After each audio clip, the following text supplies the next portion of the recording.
Vamos a resolver un problema de tiro parabólico. Como cualquier problema de movimientos compuestos, en este caso un tiro parabólico se compone de dos movimientos, un movimiento rectilíneo uniforme en el eje X y un movimiento rectilíneo uniformemente acelerado en el eje Y con la aceleración de la gravedad, pues tenemos que seguir cuatro pasos. En primer lugar, el dibujo esquema del problema, donde debemos indicar los ejes y los tipos de movimientos que se realizan en cada eje. El paso 2, plantear las ecuaciones del movimiento. Paso 3, sustituir los datos del problema. Y paso 4, resolver las ecuaciones y luego comprobar si las soluciones que nos dan son coherentes o no. En este caso, se nos plantea el siguiente problema. Un atleta lanza un peso a 23 metros de distancia. Tenemos el atleta y llega a 23 metros de distancia en el eje X.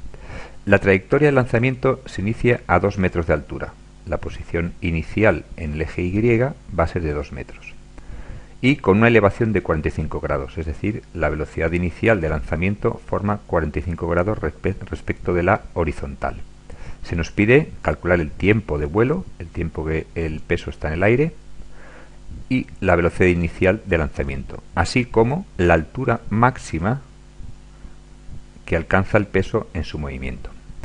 El primer paso, pues dibujamos el esquema del problema y tenemos que en el eje X vamos a tener un movimiento rectilíneo uniforme y en el eje Y un movimiento acelerado. Este movimiento acelerado pues tiene a su vez dos partes, un momento de subida donde el peso alcanza una altura máxima y a partir de ese momento pues el peso va bajando hasta llegar al suelo.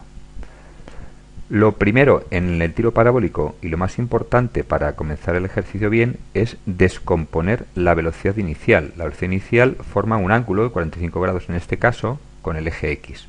Esa velocidad inicial por lo tanto va a tener dos componentes, una componente horizontal que voy a llamar v0x y una componente vertical que voy a llamar v0y.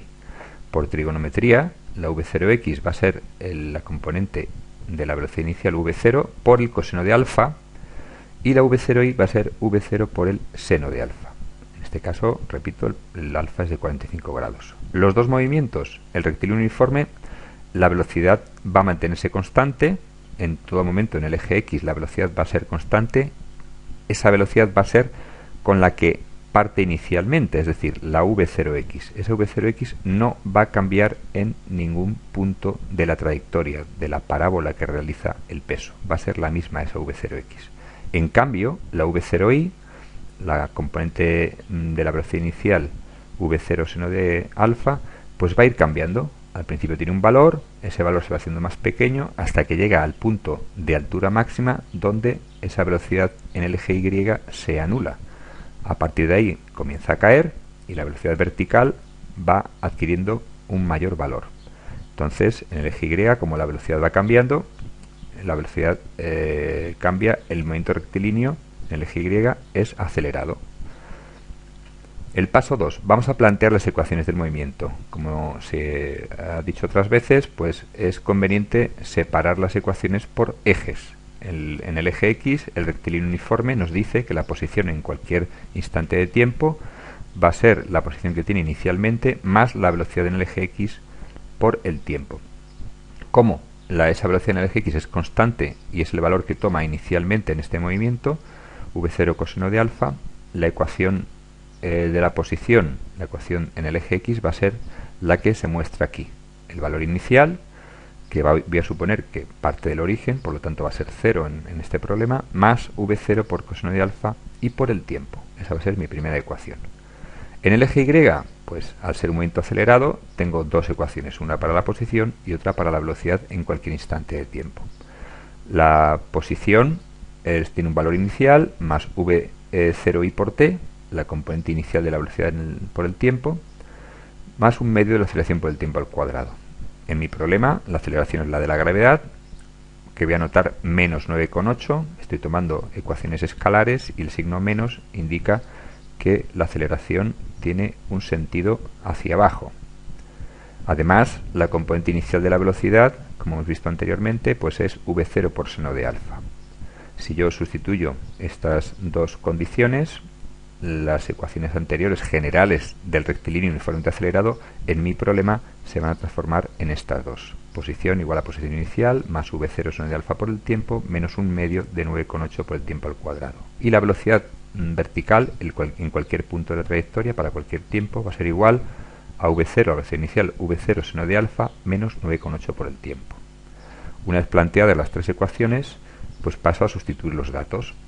El ángulo, 45 grados. En el eje X, la posición inicial, el origen, y nos dice que el alcance es de 23 metros. Es decir, que en este punto, donde la X adquiere su valor máximo, el alcance, que normalmente se llama X máxima, y el tiempo es el tiempo que tarda en recorrer el peso a trayectoria, lo que hemos llamado tiempo de vuelo, hace que la ecuación 1 quede de esta forma. La X en este punto son 23 metros, la X0 hemos dicho que parte del origen vale 0, V0 que no se conoce por el coseno de 45 y por T. El T es el valor que tiene que tomar esta variable cuando llega al suelo, es decir, el tiempo de vuelo. Entonces la ecuación 1 se me transforma en 1', 23 igual a V0 coseno de 45 por TV. ¿Cómo quedan las otras dos ecuaciones? En el eje Y, la altura de la que se parte nos dice el problema que es de 2 metros. Luego la I0 vale 2. Cuando llegue al suelo, después de estar en el aire, el tiempo es el tiempo de vuelo. Luego las dos ecuaciones nos quedan I0 vale 2, V0 seno de 45 por el tiempo de vuelo, menos un medio de 9,8 por el tiempo de vuelo al cuadrado. Y la tercera, la velocidad justo cuando llega aquí, cuando llega al suelo, que no se pide, pero la voy a plantear, es V0 por seno de 45 menos 9,8 por el tiempo de vuelo. Esta ecuación no la voy a utilizar en este problema. Aquí pongo una aclaración: justo en el momento de impactar, la velocidad vertical no es 0. Adquiere su valor máximo. El valor de la VI es 0 justo en este punto, en el punto de altura máxima, pero no aquí, que es donde toma su mayor valor. El paso 4, resuelvo las ecuaciones y compruebo la coherencia de las soluciones. Parto con las tres ecuaciones que he particularizado para mi problema anteriormente, que hemos visto anteriormente. De la ecuación 1' y 2' podemos conocer el tiempo de vuelo y la velocidad inicial. De la primera despejo la velocidad inicial. Al despejarla me queda 23 partido coseno de 45 por el tiempo de vuelo, y la sustituyo en la segunda, donde pone V0, pongo este valor. Al operar, el tiempo de vuelo aquí se va a simplificar. Seno 45 por coseno de 45 es la tangente de 45, que vale 1, por 23. 23 por 1 más 2 es 25, menos 4,9 que sale de multiplicar 9,8 por un medio. Despejo el tiempo de vuelo y me sale 2,25 segundos, que es el tiempo que está en el aire el peso. Si este valor lo llevo a la ecuación que he llamado 4, que era de despejar la velocidad inicial, nos sale que la velocidad inicial vale 14,45 metros por segundo. Nos queda solo, para terminar el problema, calcular la altura máxima, es decir, el valor de la I más alto, el valor de I máxima. Para ello tengo que imponer la condición de que en ese punto, en el punto de altura máxima, el cuerpo verticalmente se para, es decir, la velocidad vertical en este punto vale 0. Para poder saber la altura máxima necesito conocer el tiempo que tarda desde que se lanza hasta que llega al punto de altura máxima, ese tiempo. Lo hago utilizando la ecuación 3, la ecuación general de la velocidad inicial, de la velocidad en el eje Y. Como en este punto la velocidad en el eje Y vale 0, la velocidad inicial he tomado el valor del apartado anterior, 14,45 metros por segundo, y el ángulo es 45 grados, sustituyo y despejo el tiempo. Tarda 1,04 segundos desde que se lanza hasta que llega al punto de altura máxima. Este valor de 1,04 lo sustituyo en la ecuación 2 para saber la I máxima y me sale 7,32 metros. Y con esto pues queda concluido el problema.